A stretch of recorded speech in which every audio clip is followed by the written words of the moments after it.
Hi everyone, I'm Chandresh Mehta. Welcome back to my channel Step Up.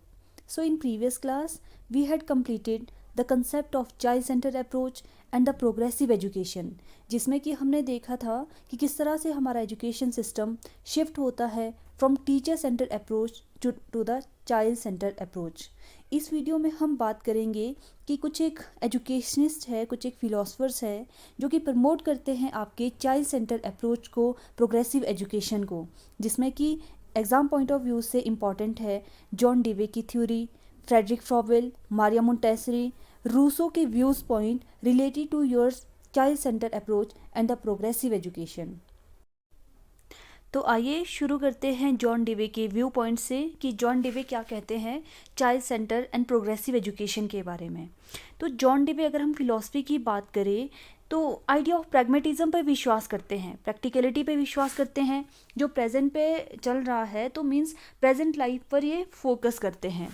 तो अगर John Dewey की बात करें तो जॉन डीवे ने क्या किया था, शिकागो अमेरिका के अंदर प्रोग्रेसिव स्कूल्स ओपन किए थे, जहाँ पे इन्होंने प्रमोट किया था चाइल्ड सेंटर अप्रोच को, कि बच्चे को ज़्यादा से ज़्यादा एक्टिविटी में इन्वॉल्व किया और हैंड्स ऑन अप्रोच पे फोकस किया, लर्निंग बाय डूइंग पे फोकस किया कि हर एक एक्टिविटी को बच्चा स्वयं करेगा और एक कंस्ट्रक्टिविस्ट का रोल प्ले करेगा। तो इस तरह से हम कह सकते हैं कि इनका कितना ज़्यादा रोल था प्रोग्रेसिव एजुकेशन को प्रमोट करने के लिए। Learning by doing, hands on approach को इन्होंने प्रमोट किया था और बच्चे की लर्निंग को स्ट्रेंथन किया था by the help of child centred approach. अगर हम बात करें, इन्होंने ही सबसे पहले लर्निंग बाय डूइंग का कॉन्सेप्ट दिया था, इसलिए इनको जो है फादर ऑफ प्रोग्रेसिव एजुकेशन भी कहा जाता है आपके एग्जाम पॉइंट ऑफ व्यू से। Very very very important. He emphasizes on the importance of democratic relationship in the classroom। ये फोकस करते हैं कि बच्चे को आपने एक लोकतांत्रिक वातावरण प्रोवाइड करना है सो दैट कि अपने पक्ष की बात ये सामने रख सके।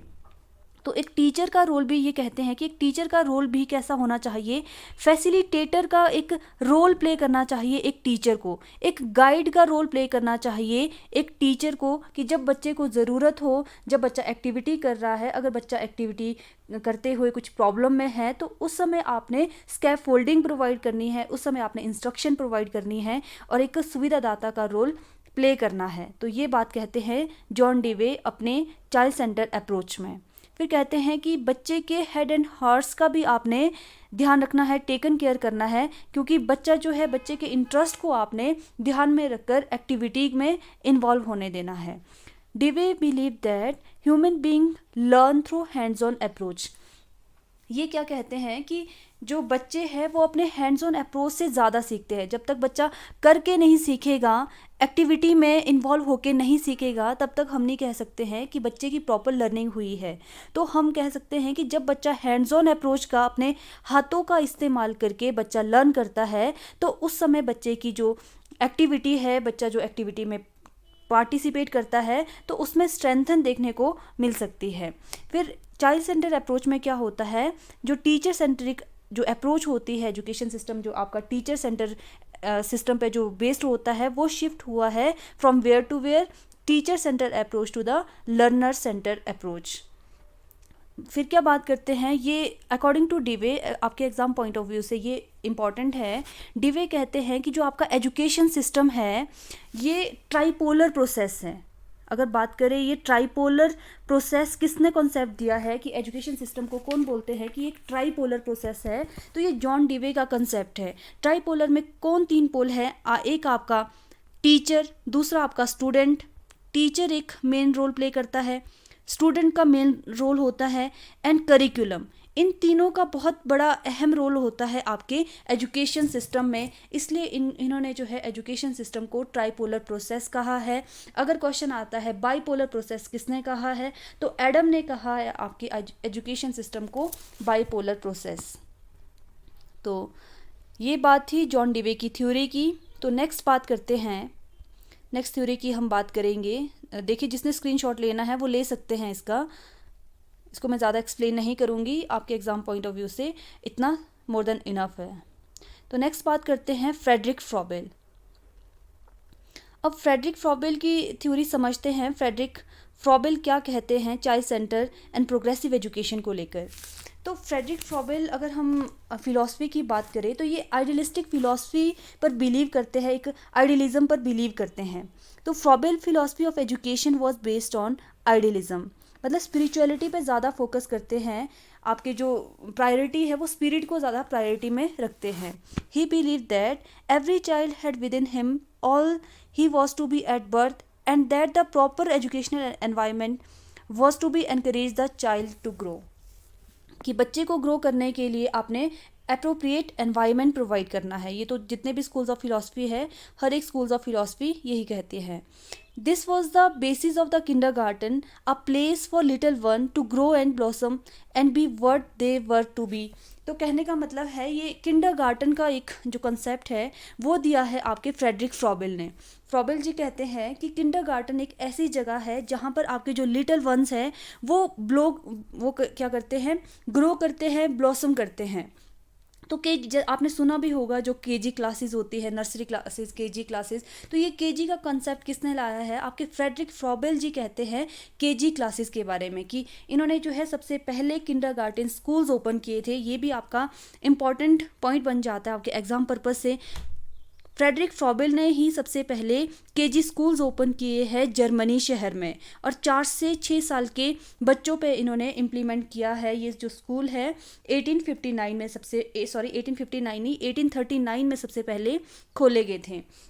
अब ये किंडरगार्टन का मतलब क्या है कि एक ऐसा स्थान जहाँ पे बच्चे को प्रॉपर तरीके से ग्रो करने दिया जाता है। अब according to him the school is a garden where teachers are the gardener. अब इनके अकॉर्डिंग जो स्कूल्स होता है, इन्होंने कंपेयर किया है स्कूल को एक गार्डन से, कि जिस तरह से जो स्कूल है, मतलब जिस तरह से एक गार्डन में माली अपने पौधों को सींचता है, उसी तरह से स्कूल रूपी गार्डन में भी जो टीचर होते हैं वो अपने बच्चे को नरिश करते हैं, बच्चे को सींचते हैं। तो ये कंपेयर करते हैं गार्डन को, या गार्डन को कंपेयर करते हैं स्कूल से, और गार्डनर जो माली है उसको कंपेयर करते हैं आपके टीचर से। आपके एग्ज़ाम पॉइंट ऑफ व्यू से अगेन इम्पॉर्टेंट वन, कि जो फ्रेडरिक फ्रॉबेल है he is also known as the father of playway method, क्योंकि ये ज़्यादा से ज़्यादा एम्फेसिस करते हैं खेल विधि पे, कि बच्चे को खेल खेल में ज़्यादा से ज़्यादा सिखाया जाना चाहिए। इनसे इसकी वजह से बच्चे की लर्निंग स्ट्रेंथन होती है, इसलिए इन्हें जो है फादर ऑफ प्लेवे मेथड कहा जाता है। फ्रेडरिक फ्रॉबेल के अकॉर्डिंग जो किंडरगार्टन स्कूल के टीचर है they should be fully educated, और उन्हें पता होना चाहिए बच्चे के हर स्टेजेस के बारे में, बच्चे के चाइल्ड डेवलपमेंट के स्टेजेस के बारे में, कि हर बच्चा हर स्टेज में किस तरह से डेवलप होता है, तो हर स्टेज के बारे में टीचर को पता होना चाहिए।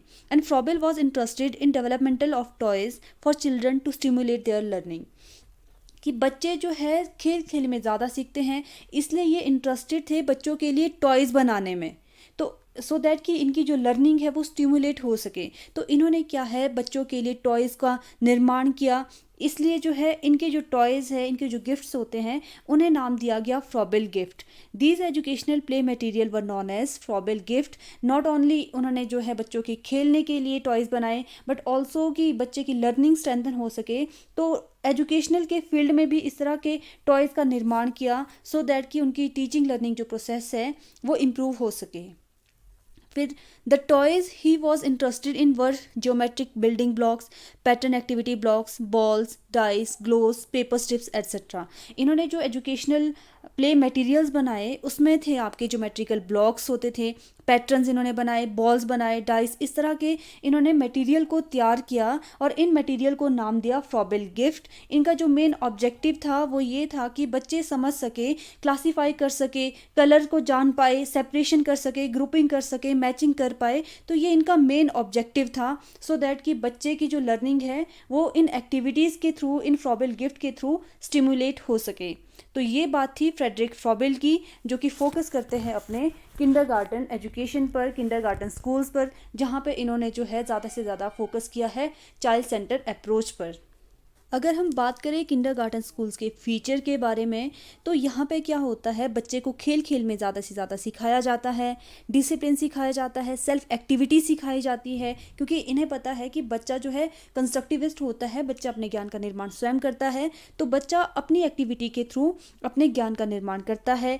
बच्चे को जो है एजुकेशनल से रिलेटेड मटेरियल दिए जाते हैं, प्ले मटेरियल दिए जाते हैं, जिनको फ्रॉबल गिफ्ट्स कहते हैं। जस्चर के थ्रू बच्चे को सिखाया जाता है। जो पॉइंट्स है, अब टीचर किस तरह से पोइम को अपने बॉडी जेस्चर का यूज़ करके सिखाते हैं। सॉन्ग्स के थ्रू इनको सिखाया जाता है। करिकुलम इनके लिए डिवीज़न किया होता है, पार्ट्स में सिखाया जाता है, प्ले वे एक्टिविटी से ज़्यादा सिखाया जाता है। तो इस तरह के कुछ एक करेक्टरिस्टिक्स है, कुछ एक फीचर्स है किंडरगार्टन स्कूल के। अब मेरिट्स देखते हैं, क्या मेरिट्स है आपके किंडरगार्टन स्कूल के। इसमें जो है हर बच्चे को जो है चाइल्ड एक्टिविटी के थ्रू सिखाया जाता है। एक्टिविटी बेस्ड लर्निंग होती है। बच्चे के नेचर पे फोकस किया जाता है। बच्चे की नीड, इंटरेस्ट, वैल्यूज़ को ध्यान में रखकर एजुकेशन को इम्पार्ट किया जाता है। बच्चे के लिए जो खेल खेल विधि है, प्ले वे एक्टिविटी है, उस पर फोकस किया जाता है। और अर्ली जो एजुकेशन है बच्चे की, उसमें इम्प्रूवमेंट लाई जाती है। इंक्लूज़न किया जाता है, हर एक बच्चे को इसमें जो है स्थान दिया जाता है किंडरगार्टन स्कूल में। तो आइए अब बात करते हैं मारिया मोंटेसरी की, कि मारिया मोंटेसरी के क्या व्यूज़ है आपके child centre approach and progressive education को लेकर। तो she was an educator, physician and humanitarian, born on 31 August 1870 in Italy. Dr. Maria Montessori believed that no human being is educated by another person, he must do it himself or it will never be done. इनका मानना था कि कोई भी person को अगर education लेनी है तो वो दूसरों पर डिपेंड नहीं हो सकता है। अपनी लर्निंग वो स्वयं कर सकता है और लर्निंग के लिए वो दूसरों पर डिपेंड नहीं रह सकता है। अगर वो दूसरों पर डिपेंड रहता है तो वो कभी लर्न नहीं कर पाएगा। ऐसा थॉट है मारिया मोंटेसरी का। एंड शी बिलीव दैट, इनका मानना है कि जो अर्ली एजुकेशन से आप जब बच्चे को अर्ली एजुकेशन देते हैं तो आपने बच्चे को फैक्ट्स से नहीं भरना है। तो बच्चे को क्या करना है, उसकी जो इनेट एबिलिटी है, जो नेचुरल डिज़ायर है, उसको कल्टीवेट करना है। And she was the view that a child can learn to read and write in same natural way he learn to walk and talk. कि इनका मानना है कि बच्चा जिस तरह से चलना फिरना स्वयं सीख लेता है, उस तरह से जो पढ़ना है, लिखना है, वो भी बच्चा नेचुरल तरीके से सीखता है। फिर ये बात करते हैं कि आपके जो हैंड्स है, they are the teacher of child. इस बात पे फोकस करते हैं। तो इसका भी कंसेप्ट आप को रिलेट कर सकते हो हैंड्स ऑन अप्रोच से, लर्निंग बाय डूइंग से, कि जब तक आप करके नहीं सीखोगे तब तक हम नहीं कह सकते हैं कि बच्चे की लर्निंग में इम्प्रूवमेंट हुई है। जब बच्चा स्वयं अपने हाथों का इस्तेमाल करके प्रोजेक्ट को सॉल्व करता है, काम को पूरा करता है, तो उसमें हम कह सकते हैं कि यस, बच्चे ने लर्निंग की है और बच्चे ने अपने ज्ञान का निर्माण स्वयं किया है। तो इस तरह से ये कंसेप्ट रहता है कि जो हैंड्स होते हैं बच्चे के, they are the teacher of the, हम कह सकते हैं कि they are the teacher of the child. Next बात करते हैं, ये कंपेयर करते हैं जो यंग्स माइंड है, बच्चों का जो माइंड है, उसको एक स्पॉन्ज से रिलेट करते हैं, कंपेयर करते हैं कि जिस तरह से एनवायरनमेंट में स्पॉन्ज पानी को सोख करता है, सोख लेता है, उसी तरह से जो बच्चों का दिमाग है, बच्चों का जो यंग माइंड है, वो भी एनवायरनमेंट से चीज़ों को ग्रहण करता है, ऑब्जर्व करता है। तो Maria Montessori frequently compared the young's mind to a sponge. The mind literally observe information from the environment, की इंफॉर्मेशन को ऑब्जर्व करता है एनवायरनमेंट से। जिस तरह से स्पॉन्ज जो है पानी को सोक करता है, उसी तरह से यंग माइंड इंफॉर्मेशन को ऑब्जर्व करता है एनवायरनमेंट से। According to Maria Montessori, the most important period of life is the period from birth to 6 year। ये जो है क्रिटिकल पीरियड होता है बच्चे का, जन्म से 6 साल तक का। उसमें जो है बच्चे की ज़्यादा से ज़्यादा, जब बच्चा एक्टिविटी में इन्वॉल्व होता है, उस समय जो है बच्चे का लैंग्वेज भी डेवलपमेंट होती है बच्चे की, और प्रॉपर हम कह सकते हैं कि पूरी तरह से बच्चा डेवलप होता है इस स्टेज में। According to her, children should be given considerable freedom, but this doesn't mean that they do whatever they felt like. कि हमने क्या करना है, बच्चे को फ्रीडम देनी है।